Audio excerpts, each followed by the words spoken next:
ito ay calling. Ayan. Pagkatawag. Pagkatawag po sa bawat isa sa atin. Ayan.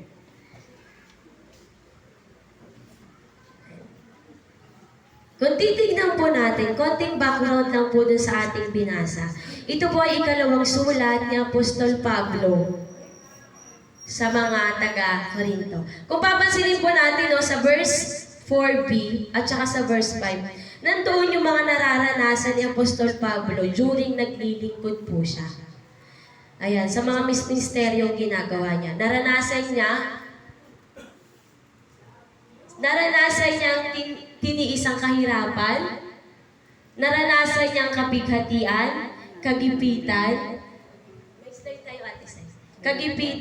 hinagupit, ibinilanggo, binugbog, nagtrabaho ng labis, nagpuyat, nagutom, nagpalutang-lutang sa gitna ng dagat, at nawasak ng sinasakayang barko. Ilan to sa mga naranasan ni Apostol Pablo doon sa kanyang buhay habang nagmiministeryo o doon sa pagtugon niya sa kanyang gampanin.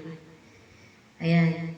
So, kamusta? May naranasan na po ba tayo sa mga ilan na to?